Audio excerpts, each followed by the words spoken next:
सभी first year का स्वागत करता हूं कम्युनिटी हेल्थ नर्सिंग के ज़बरदस्त वीडियो में। जी हाँ साथियों, आज जो है लगभग हम 3 क्वेश्चन के ऊपर चर्चा करने वाले हैं। 3 क्वेश्चन आप लोग को कहा जाए तो एक है परिवार नियोजन क्या होता है, परिवार नियोजन की विभिन्न विधियों को चर्चा करना है। ठीक है, एक तो ये क्वेश्चन हो गया, लॉन्ग में पूछेगा तो आपको ये पूछेगा। ठीक है, शॉर्ट में पूछेगा तो कहेगा परिवार नियोजन के जो 2 विधि है अस्थाई और अस्थाई, उसमें से कहेगा अस्थाई का चर्चा करे या अस्थाई का चर्चा करे शॉर्ट में। ठीक है ना, तो इस प्रकार से क्वेश्चन पूछेगा। लॉन्ग में पूछेगा तो दोनों के बारे में, सीधा विधि के बारे में पूछ देगा और परिवार नियोजन क्या होता है ये पूछ देगा। ठीक है, एक क्वेश्चन और पूछेगा, चूंकि अस्थाई जो विधि है ये बड़ा विधि है, इसमें अनेक प्रकार के चीज़ों का उपयोग किया जाता है, इसलिए पूछेगा कि परिवार नियोजन क्या होता है और अस्थाई विधि का वर्णन करे। ठीक है ना, तो ये चीज़ें जो है आपसे पूछ सकता है। ठीक है, बाकी क्वेश्चन अगर आप ये याद कर लेते हैं तो परिवार नियोजन के जो बेसिक कॉन्सेप्ट है वो आपको याद हो जाएगा। फिर किसी भी प्रकार से परिवार नियोजन पर क्वेश्चन पूछेगा तो आप आराम से लिख पाएंगे। ठीक है ना, तो एक क्वेश्चन हो गया। दूसरा क्वेश्चन है कि परिवार नियोजन में नर्स का क्या भूमिका होता है, वो क्वेश्चन देखेंगे। और आप सभी के बीच में जो तीसरा क्वेश्चन है, तीसरा 3 क्वेश्चन लिए हैं आज, और तीसरा क्वेश्चन भी बहुत इंपॉर्टेंट है, फिजिकल एग्जामिनेशन, शारीरिक परीक्षण। अब देखिए, शारीरिक परीक्षण जो है आपसे फंडामेंटल में भी पूछ सकता है, FON में भी, कम्युनिटी हेल्थ नर्सिंग में भी पूछ सकता है, लेकिन यहाँ कम चांस है, लेकिन है तो हम पढ़ा रहे हैं। फंडामेंटल में ज़्यादा चांस है 5 नंबर में पूछने का, फिजिकल एग्जामिनेशन के क्या क्या प्रोसेस है, समझ गए। चलिए बाकी देख लीजिए यहाँ पे कि what do you understand with family planning, write down the name different method of family planning. ठीक है, फैमिली प्लानिंग के विभिन्न विधियों का नाम लिखना है और साथ में जो है इससे समझाना है फैमिली प्लानिंग का। ठीक है, तो चलिए हम लोग देख लेते हैं। ओके, देखिए परिवार नियोजन होता क्या है, फैमिली प्लानिंग देख लीजिए। गर्भ निरोधक साधन का उपयोग में लाकर अनचाही गर्भ अवस्था से बचना ही परिवार नियोजन कहलाता है। परिवार नियोजन का अर्थ अनचाहे गर्भ से मुक्ति पाना ही है, समझ गए ना। देखिए, परिवार नियोजन का सिंपल एक लाइन में कहा जाए तो अनचाहे, ठीक है ना, अनचाहे मतलब हम उससे नहीं चाह रहे हैं, अनवांटेड, समझ गए ना। अनवांटेड फैमिली प्लानिंग ये जो है अनवांटेड प्रेगनेंसी से बचना, ठीक है ना, अनवांटेड प्रेगनेंसी से बचना ही जो है क्या कहलाता है, परिवार नियोजन कहलाता है। अब भाई ऐसा थोड़ी ना है कि हम उसको नहीं चाह रहे हैं कि गर्भ हम नहीं रखें, फिर भी जो है वो अपने ऑटोमेटिक रुक जाएगा, ऐसा नहीं होता है। तो उसके लिए कुछ विधियाँ अपनाना पड़ता है, तो वही जो विधियाँ होता है वो परिवार नियोजन की अलग अलग विधियाँ हैं, जिसके थ्रू जो है अनचाहे गर्भ से बचा जाता है या उससे मुक्ति पाया जाता है, और वही जो है फैमिली प्लानिंग होता है, समझ गए ना। देखिए, गर्भ निरोधक की साधन का उपयोग में लाकर, गर्भ निरोधक के, समझ गए ना, गर्भ निरोधक की जितना भी गर्भ निरोधक साधन है, रिसोर्सेज है, उन सबका जो है उपयोग में लाकर अनचाहे गर्भावस्था से बचना, अनचाहे प्रेगनेंसी होने से बचने को, अनवांटेड प्रेगनेंसी से बचने को परिवार नियोजन कहते हैं। ठीक है ना, परिवार नियोजन का अर्थ होता है कि अनचाहे गर्भ से मुक्ति पाना, समझ गए। चलिए, अब ये तो हो गया परिवार नियोजन क्या होता है। अब यहाँ पे देख लीजिए परिवार नियोजन की विधियाँ। अब परिवार नियोजन के आपसे विधि लिखना पड़ेगा, जानना पड़ेगा। मेथड ऑफ फैमिली प्लानिंग, परिवार नियोजन की 2 विधियाँ हैं। कौन कौन विधियाँ हैं आपके सामने है, यहाँ पे देख लीजिए। परिवार नियोजन की 2 विधि, एक है टेम्पोररी मेथड, अस्थायी विधि, और एक है परमानेंट मेथड। देखिए, परमानेंट मेथड में कोई झंझट नहीं है, ये हम पढ़ा भी चुके हैं। एक होता है आपका ट्यूबेक्टोमी, जो कि महिलाओं में होता है, डिंब वाहिनी छेदन, ट्यूबेक्टोमी होता है, समझ गए। और एक पुरुषों में होता है वैस्कोटोमी। क्या चीज़ होता है, वैसक्टोमी होता है। तो ये होता है आपका, समझ गए ना, इसी को नसबंदी कहा जाता है, समझ गए। तो ये जो है दोनों हम पढ़ा चुके हैं। अस्थायी विधि को आप लोग देखेंगे तो पता चल जाएगा, ठीक है ना, हमारे फर्स्ट ईयर वाले 21 से 22 वाले पे, समझ गए। बाकी ये टेम्पोररी जो मेथड है ये बहुत ज़्यादा पूछा जाता है, क्योंकि टेम्पोररी मेथड में जो है बहुत ज़्यादा चीज़ों का उपयोग है, इसलिए थोड़ा बड़ा है, समझ गए। चलिए, तो 2 मेथड आप लोग समझ गए। चलिए अब इसके बारे में थोड़ा जान लेते हैं कि कौन कौन इसके अंतर्गत आता है। देख लीजिए, अस्थायी विधि के बारे में अगर आपसे पूछेगा तो क्या क्या लिखेंगे, देख लीजिए। ये परिवार नियोजन की अस्थायी तथा समान विधियाँ हैं, जिनका उपयोग अवांछित गर्भ की रोकथाम एवं शिशु जन्म में अंतराल देने के लिए किया जाता है, ठीक है ना।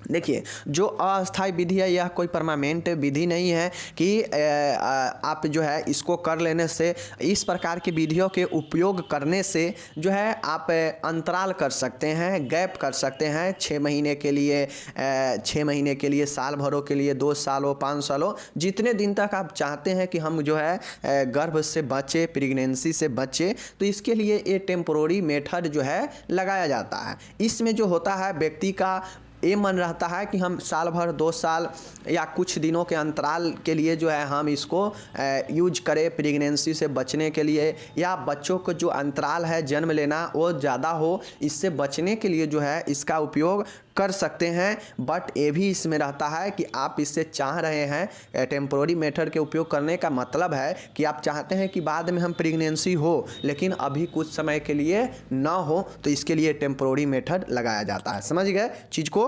चलिए, तो ही कहता है कि यह एक परिवार नियोजन की विधि है जिसमें अस्थायी तथा समान विधियां है। यह क्या होता है? एक नॉर्मल और एक अस्थायी विधि होता है, ठीक है, जिनका उपयोग अवांछित, मतलब जिसे आप नहीं चाह रहे हैं वैसे गर्भ की रोकथाम एवं शिशु जन्म में अंतराल देने के लिए किया जाता है। अब जैसे कोई चाहता हो, कोई कपल ये चाहता हो कि जो है हमें अब बच्चा जो है, एक बच्चा अभी हुआ, एक बच्चा जो है हमें 5 साल के बाद करना है, 7 साल के बाद करना है, तो क्या करेगा कि ये टेम्पोररी मेथड का उपयोग करेगा और उतना दिन तक रखेगा जितना दिन तक वो क्या है चाह रहा है कि जो है हमें बच्चा न हो, इतना दिन तक न हो। फिर उसके बाद उसका मन चाहेगा तो फिर इससे टेम्पोररी को हटाकर, इस विधि को हटाकर, चूँकि यह एक नॉर्मल, एक टेम्पोररी है, अस्थायी है, तो जब तक चाहेंगे तब तक एक रख सकते हैं, उसके बाद इसे जो है हटा सकते हैं, तो उसके बाद फिर से प्रेगनेंसी हो सकती है महिला। समझ गए? ये होता है अस्थायी विधि। ओके, समझ गए? इनमें निम्न विधियां सम्मिलित है। अब देखिए, टेम्पोररी मेथड में भी अलग अलग विधि है। कौन कौन विधि है देख लीजिए। यहाँ पे है, पहला है बैरियर मेथड, पहला है अवरोधक, जो अवरोध करता हो, बैरियर करता हो, अवरोधक साधन है जो रोकता हो। जैसे बहुत सारे आपको चीज़ें आता है, तो पहला क्या लिखेंगे अस्थाई में?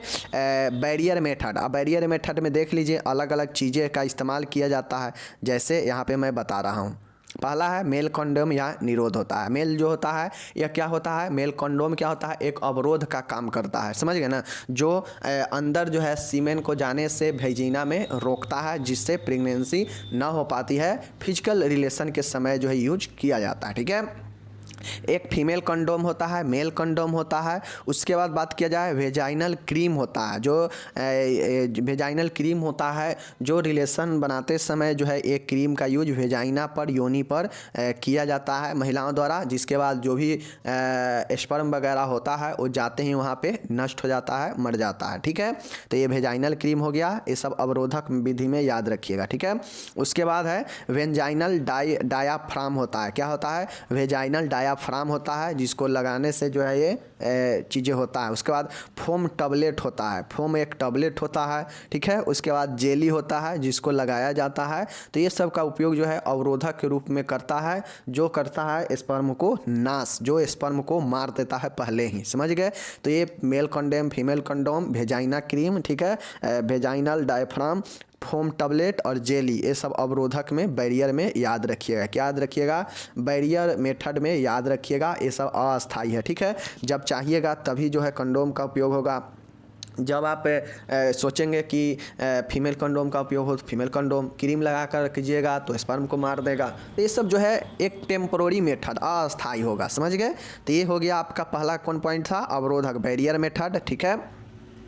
दूसरा यहाँ पे देखिएगा, एक होता है अंतर गर्भाशय निरोधक, गर्भ निरोधक साधन। एक ऐसा साधन होता है, इंट्रा यूटेरिन डिवाइसेज होता है, IUD, फुल फॉर्म पूछेगा, I for intra, U for यूटेरिन, D for devices, ठीक है ना। यह एक डिवाइस होता है, जैसे जिस प्रकार से आपका, मैं बता दूँ, जिस प्रकार से आपका यूट्रस का शेप होता है, ठीक इसी प्रकार से जो है, ऐसे मैं बताता हूँ यहाँ पे, देखिए ऐसे ही कुछ जो है ये यूटीआई का जो है क्या होता है आपका ये आईयूडी का जो है शेप होता है इसी प्रकार से कुछ आईयूडी का शेप होता है, समझ गए। जो शिफ्ट किया जाता है, छोटा सा होता है जो शिफ्ट किया जाता है कहाँ पे, वैजिना में, समझ गए। यूट्रस में शिफ्ट किया जाता है, वैजिना के रास्ते यूट्रस में, गर्भाशय में अंदर शिफ्ट किया जाता है। यह एक डिवाइस होता है, इसीलिए इसे कहा जाता है अंतर गर्भाशय निरोधक, गर्भ निरोधक साधन। यह गर्भ को रोकता है, समझ गए।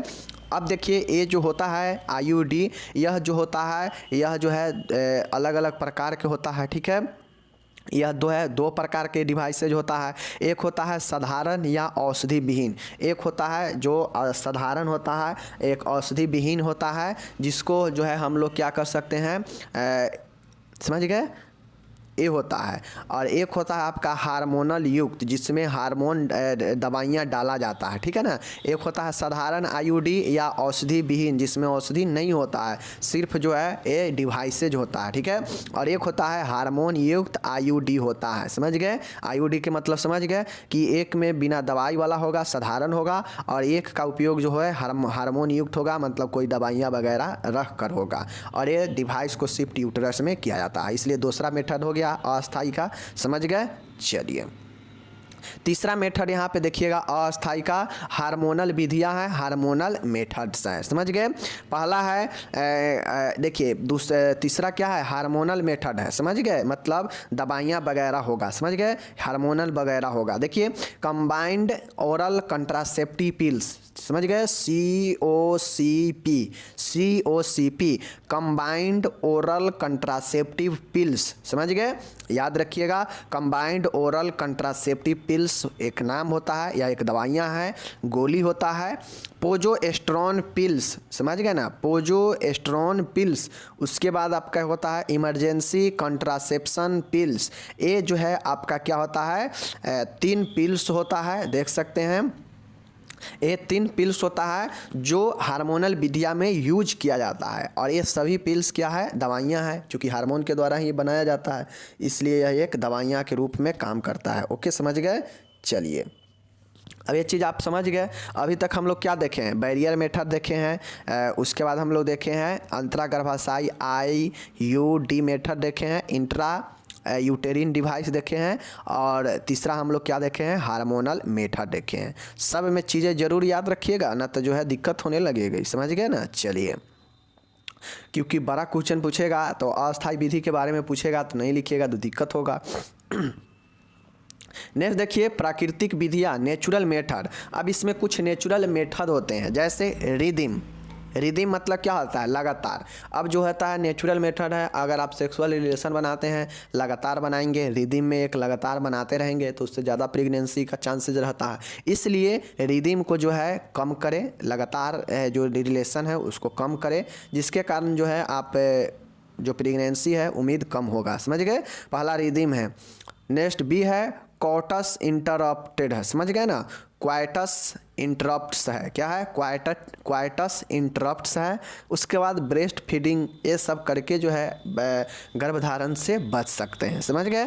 तो कुल अस्थाई में हमने कितना विधि देखा, 4 विधि देखा। कौन कौन, बैरियर मेथड, ठीक है, आईयूडी, ठीक है, उसके बाद हम लोग देखे हैं हार्मोनल, समझ गए, हार्मोनल मेथड्स, और उसके बाद हम लोग देखे हैं नेचुरल मेथड, ठीक है। अब नेचुरल जो मेथड होता है इसमें क्या क्या था, रिदिम था, क्वाइटस इंटरप्ट्सा और ब्रेस्ट फीडिंग है, ये याद रखिएगा जरूर, ठीक है। अस्थाई यहाँ पे आपका द एंड होता है। अब चलिए अस्थाई की तरफ चलते हैं, ठीक है, देख लीजिए। देखिए गर्भ निरोधक की अस्थाई विधियाँ। अस्थाई विधियाँ क्या होता है, यह गर्भ निरोधक की अस्थाई विधियाँ हैं, इन्हें स्टरलाइजेशन मेथड भी कहा जाता है। यह पुरुष एवं स्त्री दोनों के लिए होती हैं। देखिए अस्थाई विधि है, बहुत आसान है, इसमें 2 ही विधि लगभग होता है, समझ गए ना। तो यह जो है गर्भ निरोधक की अस्थाई विधि होता है, इन्हें स्टरलाइजेशन मेथड भी कहा जाता है। इन्हें जो है स्टरलाइजेशन मेथड भी कहा जाता है। बांध्यता, समझ गए ना, बांझपन जिसको नहीं कहते हैं, इसको कर लेने के बाद लगभग जो है आदमी बांझपन के बाझपन की तरह हो जाता है, कोई बच्चा उच्चा उसको नहीं होगा। तो इसीलिए इसे स्टेरलाइजेशन मेथड भी कहा जाता है, समझ गए। यह पुरुष एवं स्त्री दोनों के लिए होती है। समझ लीजिए पहले कि जो अस्थाई मेथड है यह दोनों के लिए होता है, ठीक है। चलिए पहला देख लीजिए, पहला आपका है नसबंदी, दूसरा है ट्यूबेक्टोमी। अब नसबंदी क्या है हम पढ़ा चुके हैं, ट्यूबेक्टोमी क्या है ये भी हम बता चुके हैं। तो जो वैसेक्टोमी होता है जो पुरुषों में होता है, समझ गए, और ट्यूबेक्टोमी जो होता है यह किस में होता है, तो ये ट्यूबेक्टोमी जो होता है ये आपका महिलाओं में होता है। तो ये जो है आपका डिम्बवाहिनी छेदन दो अस्थाई विधि है। अगर आप जो है इसको अगर आपसे पूछ देगा कि परिवार नियोजन क्या है, अस्थाई विधियों का वर्णन करें, तो दोनों के बारे में डिटेल से लिखना पड़ेगा कि नसबंदी के बारे में क्या जानते हैं और ट्यूबेक्टोमी के बारे में क्या जानते हैं, कैसे प्रोसेस होता है, ठीक है। दोनों को आपको लिखना पड़ेगा। बाकी शॉर्ट के लिए यहाँ पे मैं बता दिया कि अस्थाई विधि में कौन कौन सा होता है, समझ गए। बाकी आप लोग जाके देखिएगा, प्लेलिस्ट में मिल जाएगा वहाँ पे नसबंदी और ट्यूबेक्टोमी यानी गर्भनिरोधक का अस्थाई विधि के बारे में, ठीक है। चलिए यहाँ पे अब हम लोग देखते हैं परिवार नियोजन में नर्स की क्या क्या भूमिका होती है। What is the role of nurse in family planning. Family planning nurse का क्या भूमिका होता है परिवार नियोजन के विधियाँ करने में। नर्स का परिवार नियोजन में निम्न रूप में प्रत्यक्ष अप्रत्यक्ष योगदान रहता है। अब देखिए जो परिवार फैमिली प्लानिंग होता है इसको सफल बनाने के लिए या इसको फैलाने के लिए आसपास समुदाय में जो है नर्स का प्रत्यक्ष डायरेक्ट और इनडायरेक्ट रूप से योगदान रहता है, ठीक है। चलिए देख लेते हैं क्या क्या जो है नर्स इसमें करती है, समझ गए।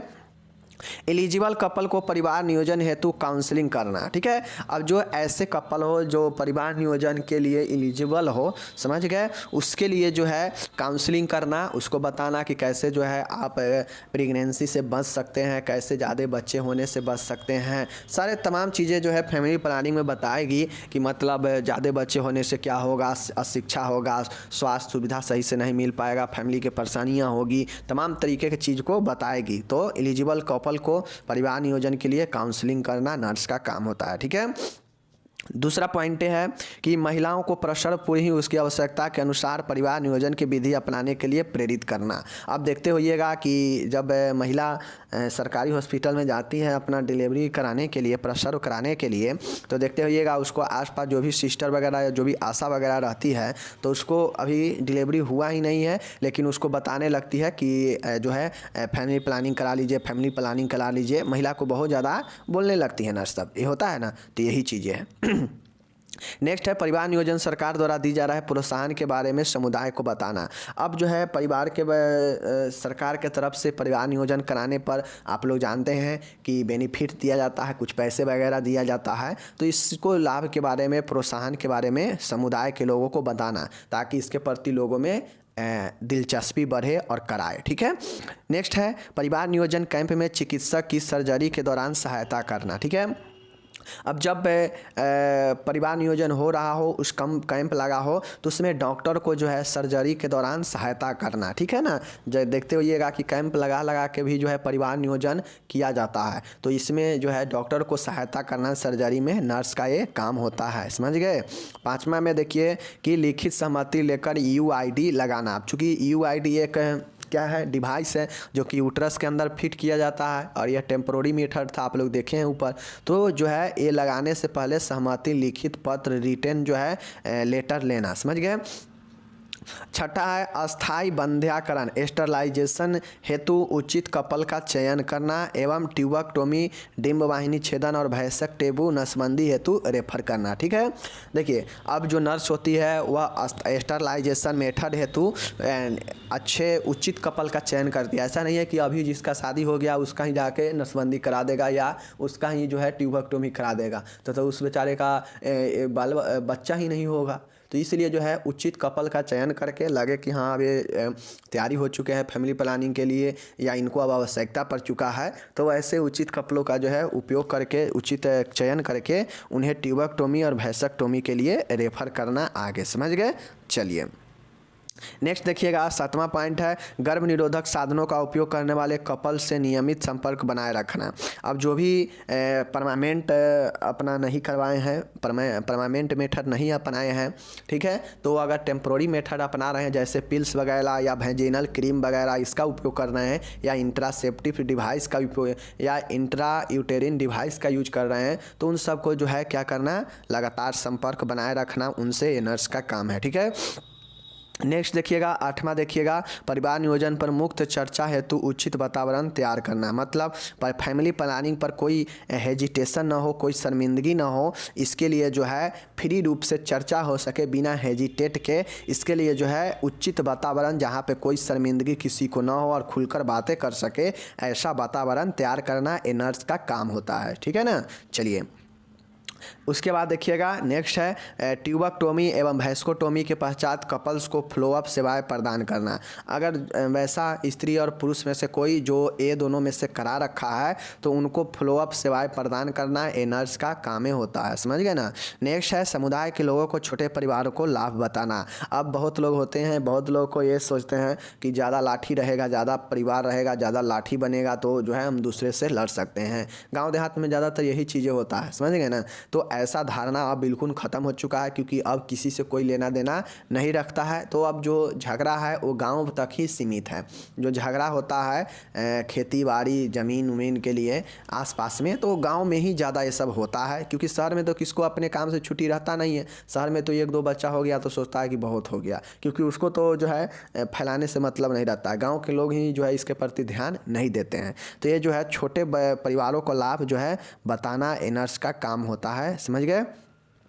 नेक्स्ट देखिएगा परिवार नियोजन कैंप के दौरान अधिक से अधिक लोगों को गर्भ निरोधक साधनों के उपयोग के लिए प्रोत्साहित करना। ठीक है, परिवार नियोजन कैंप के दौरान अधिक से अधिक लोगों को गर्भ निरोधक साधनों को उपयोग के लिए प्रोत्साहित करना। जब जहाँ भी फैमिली प्लानिंग का कैंप लगा हो वहाँ पे जो भी लोग आते हो उनको ज़्यादा से ज़्यादा बताएं कि आप जो है गर्भ निरोधक साधनों का, समझ गए, आप जो है ज़्यादा से ज़्यादा उपयोग करें, प्रोत्साहित करें, ताकि गर्भ से लोग बच सके। ठीक है, चलिए नेक्स्ट देखिएगा 12 नंबर पॉइंट है कि होम विजिट के दौरान समाज के लोगों को परिवार नियोजन के लिए प्रोत्साहित करना। अब जब भी नर्स होम विजिट करे तो परिवार में इस फैमिली प्लानिंग के बारे में ज़रूर बताए और इसको कराने के लिए ज़रूर प्रोत्साहित करे।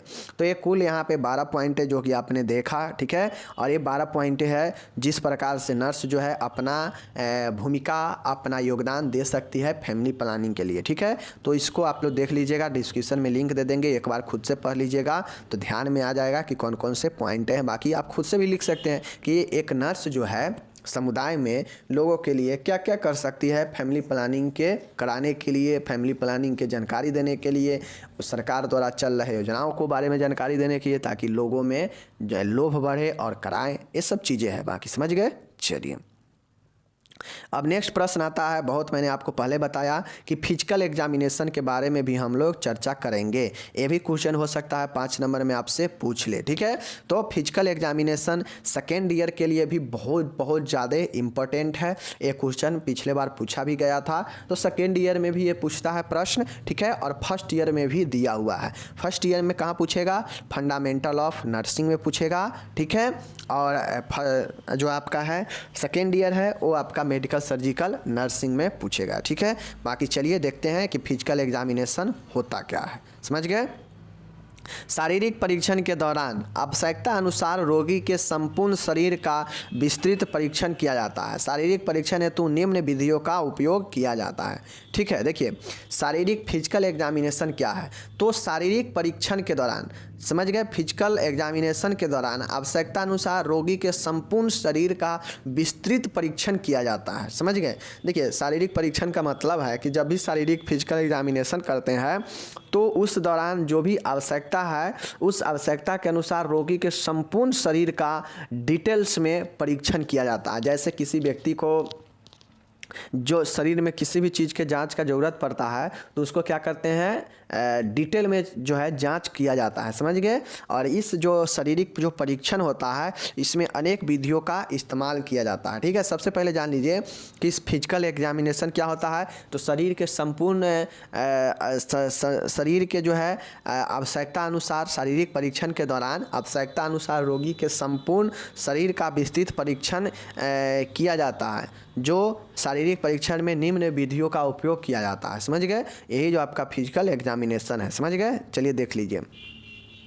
अब आपको ये 4 चीज़ें याद रखना पड़ेगा। फिजिकल एग्जामिनेशन कैसे किया जाता है, अगर आपको जानना है कैसे इसका डिटेल में परीक्षण किया जाता है शरीर का, तो इसके लिए आपको जो है ये 4 मेथड का ज़रूर याद रखना पड़ेगा, ठीक है। एक होता है इंस्पेक्शन, एक होता है पाल्पिटेशन, एक होता है परक्यूशन और एक होता है ऑस्कुलेशन, ठीक है। यूपी में इस बार फर्स्ट ईयर में पूछा गया था कि इनमें से कौन एक शारीरिक परीक्षण की विधियां हैं, पूछा गया था। तो देख लीजिए, इंस्पेक्शन मतलब निरीक्षण करना, फर्स्ट है। पाल्पेशन है। पाल्पेशन मतलब क्या होता है, स्पर्श परीक्षण। पाल्पेशन मतलब क्या होता है, स्पर्श परीक्षण।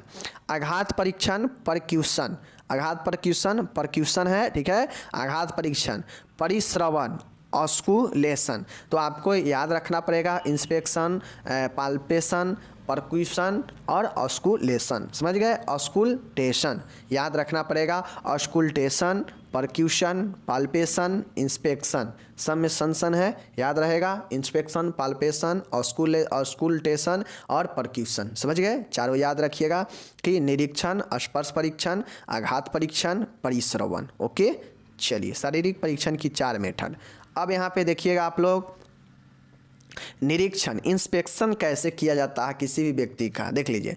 इस विधि के द्वारा शरीर के दृष्टिगत परीक्षण किया जाता है। आंखों से देखकर मरीज की समान स्थिति के बारे में पता किया जाता है। एक क्वेश्चन ये भी पूछा गया था कि आँखों के द्वारा किस विधि के उपयोग करके आँखों के द्वारा जो है परीक्षण किया जाता है। तो देख लिए यहाँ पे स्पष्ट है कि आँखों से देखकर मरीजों की समान स्थिति के बारे में पता किया जाता है, निरीक्षण किया जाता है, इंस्पेक्शन होता है, वही समझ गए। तो इस विधि द्वारा शरीर के दृष्टिगत परीक्षण किया है। सबसे पहले देख लीजिए कि दृष्टिगत मतलब देखने वाला परीक्षण किया जाता है।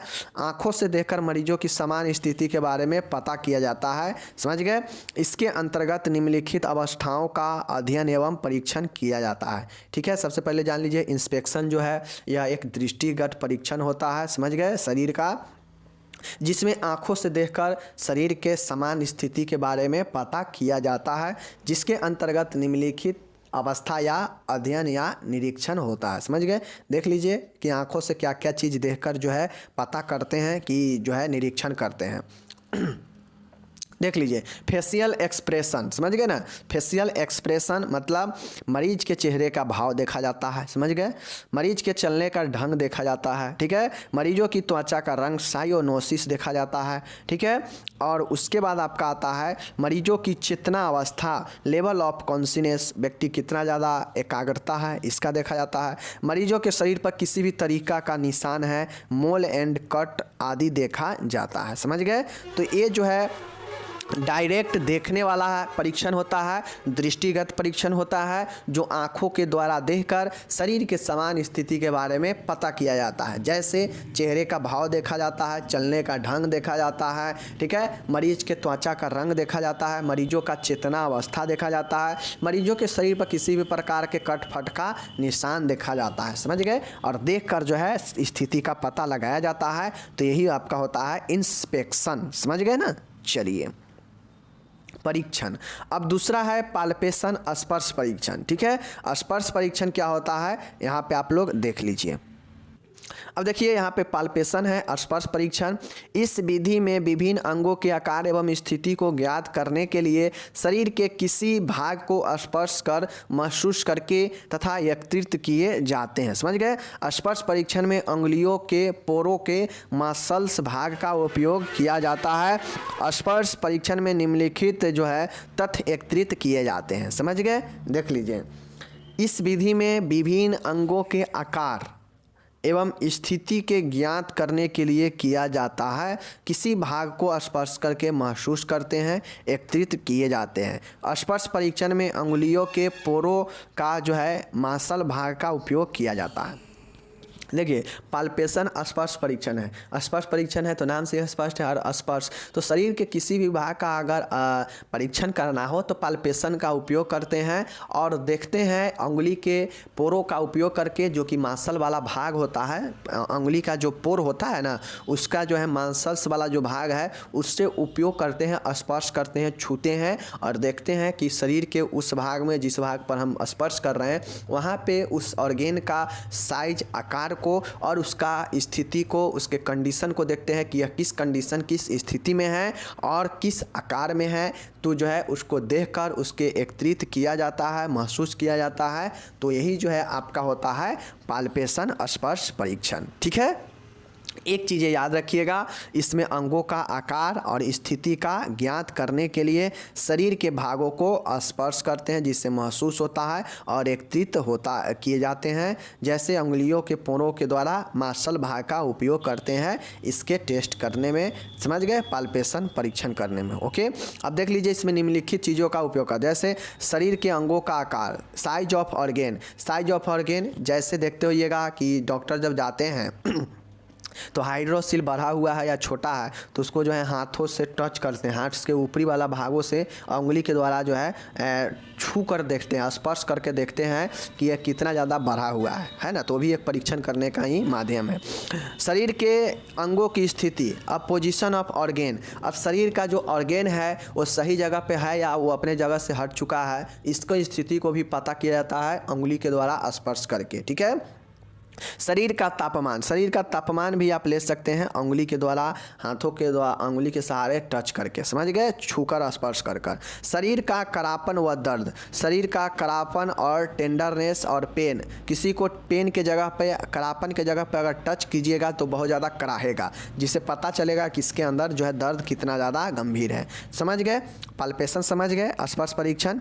चलिए और उसके बाद हम लोग उंगली के द्वारा नाड़ी दर भी, हृदय धड़कन भी देखते हैं व्यक्ति के अंदर, समझ गए। हाथ को उठाकर उंगली से नहीं, स्पर्श करके देखते हैं कि इसका जो है कितना नाड़ी दर चल रहा है या धड़कन बीट चल रहा है, तो देखते हैं ना। तो ये सब छूने वाला परीक्षण है, समझ गए। चलिए तीसरा देखिए, परक्यूशन होता है, मतलब आघात परीक्षण होता है। ठीक है, देख लीजिए, इस विधि में शरीर के किसी भाग पर जिसका परीक्षण करना हो, ठीक है, एक हाथ रखकर अंगुलियों के मध्य दूसरे हाथ की अंगुलियों से थपथपाकर टाइपिंग द फिंगर आवाज़ उत्पन्न करने की जाती है।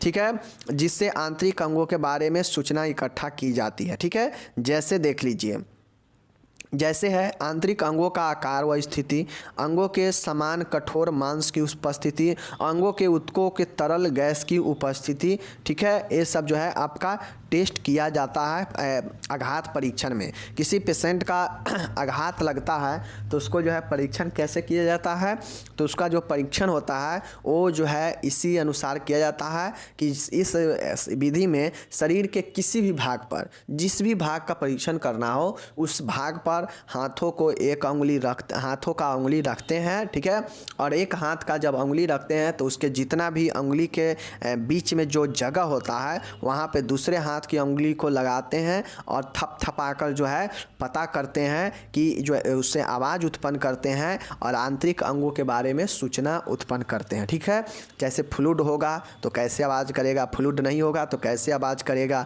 ठीक है, अगर अंग जो है इधर से उधर हो गया है तो अंग वहाँ पे है तो कैसा आवाज़ करेगा, नहीं है तो कैसा आवाज़ करेगा। ठीक है, छोटा है तो कैसा आवाज़ करेगा, बड़ा है तो कैसा आवाज़ करेगा। तो ये सब जो है स्थिति और आकार का भी पता लगाया जाता है। अंदर फ्लूइड तरल है कि नहीं इसका भी पता किया जाता है इस आघात परीक्षण के द्वारा। चीज़ें समझ गए कि इस विधि में जिस भी शरीर के भाग का परीक्षण करना हो, ठीक है, वहाँ पे जो है एक हाथ रखते हैं, उंगली रखते हैं, एक हाथ का उंगली रखते हैं, उसके मध्य में दूसरे उंगलियों से थपथपाकर आवाज़ उत्पन्न करते हैं और फिर जो है अंगों के बारे में सूचना इकट्ठा करते हैं कि जो अंग है उसके अंदर आकार और स्थिति कैसा है। ठीक है, उसके अंदर जो मांस है वो मांस का जो है असमान कठोरता का उपस्थिति तो नहीं बन गया है। ठीक है, और उसके बाद अंग जो है वहाँ का ऊतक जो है उसमें तरल और गैस का उपस्थिति कितना है या नहीं है। तो यही होता है आपका क्या चीज़, परक्यूशन आघात परीक्षण। समझ गए? चलिए, एंड लास्ट है चौथा है परिश्रवण ऑस्कुलेशन। ऑस्कुलेशन जो मेथड होता है, इस विधि में स्टेथोस्कोप की सहायता से मरीज के शरीर के अंदर की ध्वनियों को सुनते हैं, इसे परिश्रवण कहते हैं। देखिए परिश्रवण क्या होता है, ऑस्कुलेशन। तो इस विधि में स्टेथोस्कोप का उपयोग करते हैं, जैसे हृदय का धड़कन सुनना, हृदय के आसपास के चीज़ों का जो है सुनना।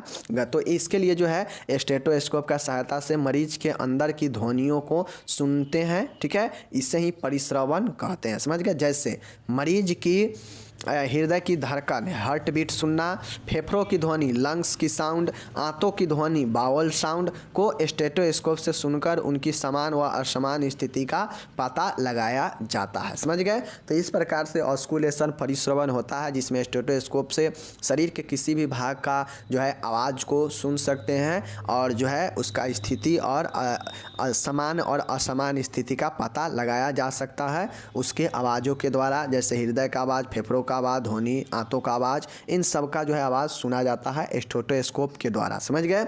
चलिए, तो आपका ऑस्कुलेशन, परिश्रवण और यहाँ पे फिजिकल एग्जामिनेशन का 4 मेथड समाप्त होता है, कंप्लीट हो गया। ठीक है, चलिए बाकी हम लोग मिलेंगे अगले वीडियो में। आप लोग पढ़िए, जितने भी फर्स्ट ईयर सेकेंड ईयर के स्टूडेंट हैं, मैं यही कहूँगा आप लोग ज़रूर पढ़ें। नहीं पढ़ेंगे नंबर कम आएगा, तो बाद में अगर नंबर बेसिस पर आएगा मार्क्स तो फिर आपका दिक्कत हो जाएगा। ठीक है ना? तो इसलिए मैं बोलता हूँ पढ़िए कि भविष्य में कभी भी नंबर बेसिस पर वैकेंसी आए तो फिर भी आप ऊपर रहें, और अभी पढ़ेंगे तो नॉलेज होगा, तो कंपटीशन एग्जाम होगा तो उसमें मदद करेगा। तो कंपटीशन में इसी प्रकार से क्वेश्चन पूछता है कि ऑस्कुलेशन में किस चीज़ का उपयोग करते हैं, तो स्टेथोस्कोप का।